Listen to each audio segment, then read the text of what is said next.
कि दुनिया के मेला में काहे तू हमसे छुड़वले हाथ रे कि हमरो के संगे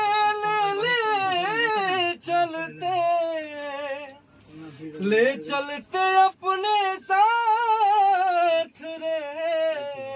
रखिए आते हैं बाहर। खूंटा उखड़ गइल बागैया के, खूंटा उखड़ गइल बागैया के, अब रहुलवा कहाँ जाई तोरा बिना जी कैसे तोरे बउरा हमारे माई।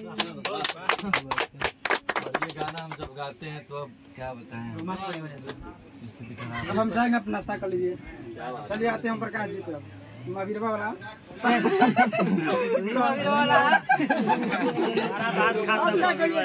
आप क्या कहिएगा संजय जी के बारे में और चांदनी रिकॉर्डिंग स्टूडियो में? कहेंगे कि हम तो गाना यहाँ गावे करेंगे और भैया से पूरा सब रिकॉर्ड हो रहा है। कितना गाना गाइएगा पता चलेगा, बाद नहीं गाइएगा तो गाना गिनती है तो कोई गिनती है ना। गाइएगा ना। चांदनी स्टूडियो खोला है भैया के, सबसे सब कलाकार से प्यार करते हैं। हम अपना गाना की शुरुआत किए थे तो सबसे पहले इनके पास गए थे, ट्रेन से लटक लटक के आते थे। भैया बरांडा में सुता देते थे कम से कम। दूसरा स्टूडियो वाला तो कहता था कि ठीक है कल पाना परसों पाना, लेकिन कम से कम बरांडा में सुता देते थे। अब खाना रहता था खाए ला कुछ दे देते थे कि गाहे को हुआ या करिए दे दो खाना। रिलेशन बनते गया तो फिर अपन चादर में गदर मचा दिए। मतलब एक साथ सुताना बैठाना इज्जत करने लगे। स्टूडियो खुला था, आपको खुशी मिला कि हाँ बहुत खुशी मिला कि भैया अपना स्टूडियो। अब हम चलते हैं चंदन जी पे, मेरे अच्छे दोस्त चंदन चंचल जी। और आज चांदनी डिजिटल रिकॉर्डिंग स्टूडियो हमारे संजीत मधोसी भाई जी का है, जो कि यही हमारा घर के भाई स्टूडियो। और आज हमने के इतना कलाकार सभी हमारे राहुल पांडे भाई, हम प्रकाश तमाम सभी भाई अच्छा लगा, एकजुट आज भइल बनी जा। और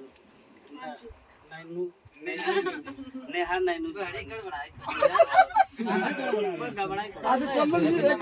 चंदन जी के बाद बताइए इनका गाना कम नहीं मुंबई में रहते हैं भैया। चंदन चंचल जी मुंबई रहते हैं। चंदन जी कलाकार को नाम नहीं जान रहा। अच्छा चंदन जी के बाद चंदन जी के बाद बताइए, चंदन जी के बाद बताइए आपका गाना को जाएगा बेम में, यहाँ से बना हुआ म्यूजिक यहाँ से तो आना लगे रहेला डिजिटल स्टूडियो।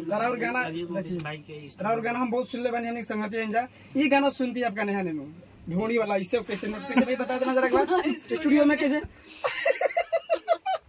अब जो नोट लगा है उस तरह एक आप एक गाना जरूर गाइए इसमें, एक गाना गाइए। अरे की पतिया नतिया पटना बा, अरे की पतिया नतिया पटना बा, देवरा ढोढ़ी चटना बा, कटना बा, अरे की घाटत घटना बा, घरवा में घाटत घटना बा, ढोढ़ी चटना बा, देवरा कटना बा। चंदन जी का चलिए ब्लास्ट सॉन्ग बोली ले तनी ज्यादा 2023 का ब्लास्ट सॉन्ग था। 24 में चंदन जी क्या होगा 24 में बताइए। 24 में भगवान के ऐसा दुआ भइल, बड़ा बढ़िया गाना हुआ लगल, जे को भी लिखे होते बस ये गाना हम सुन उस गाना को रोशन भैया लिखले बारे विश्वास जी ठीक है। अरे बाप कलम है कैसे पता नहीं बताइए भगवान के संग दुआ भइल। अरे की भगवान के ऐसन दुआ भइल कि मलिकार के ऐसन दुआ भइल कि ढोढ़ी तोरा कुआ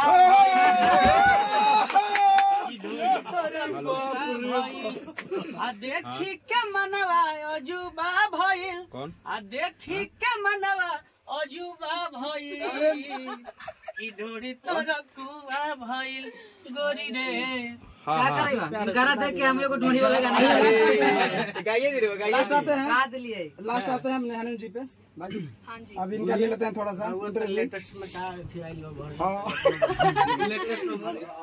मामी रो बोलता। आइए बोलिए आप बोलिए आप बोलिए आप बोलिए। हाँ जी, सभी को नमस्कार जितने भी अभी हमारे लाइव से जुड़े हैं।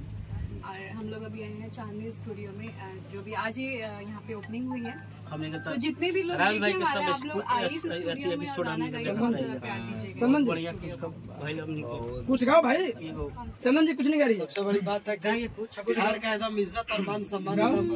एकदम सेमीफाइनल में आए थे तो हम लोग गाओ। मिले थे ना। बहुत गर्व हुआ। गाओ गाओ गाओ कुछ गाओ भाई अभी गाओ। मावीरा लगाओ। गाइए ना जी आप। गाइए कुछ। ना वो नहीं दूसरा गाना। गाओ। हम तो तार गईनी हो सुनर बार गईनी हो, अपना राजाओ के प्यार में सवार गईनी हो।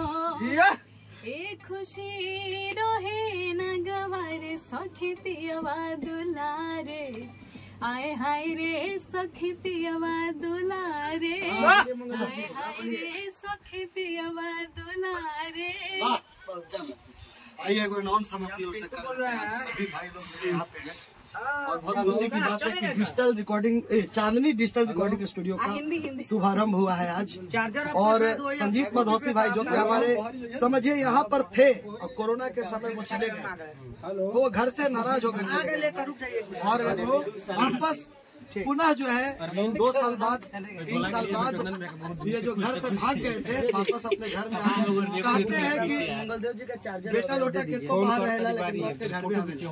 घर आए हैं और वापस फिर से धमाकेदार स्टूडियोज के साथ ये शुरुआत करने जा रहे हैं। और एक बात और यहाँ पे राहुल जी है, ओम प्रकाश यादव बिलहरवा जी है, चंदन भाई है, नेहा जी हैं, सभी लोग हैं और बहुत तमाम लोग यहाँ पे हैं। मैं एक चीज आज अनाउंस करना चाहता हूँ, जैसे कि बिहार में अभी धीरे धीरे इवेंट्स का दौर, कार्यक्रम का दौर बहुत ज्यादा बढ़ गया है और इतना चीज बढ़ गया है। यहाँ पे अवार्ड शो होते हैं, हर चीज होती है, लेकिन हम लोगों के सेक्टर में भोजपुरी और मगही म्यूजिक वीडियो इंडस्ट्रीज का कोई अवार्ड शो अभी तक बिहार में नहीं हुआ है।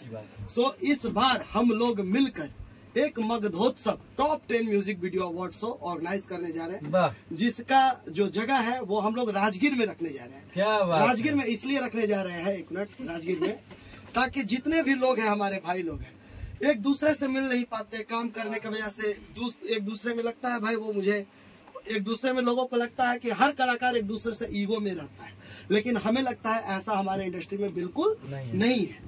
और वहाँ पर हम लोग एक दिन का एक अवार्ड शो ऑर्गेनाइज करेंगे और एक दिन बिफोर सारे भाई लोग वहाँ पे आएंगे, राजगीर में पर्यटन का भी मजा लेंगे, घूमेंगे घामेंगे और अपना अपना नाम का अवार्ड भी वो लेकर आएंगे।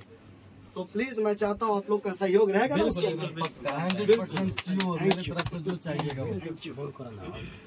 बस करने जा रहे हैं, इसके लिए हमको लगा बहुत अच्छा।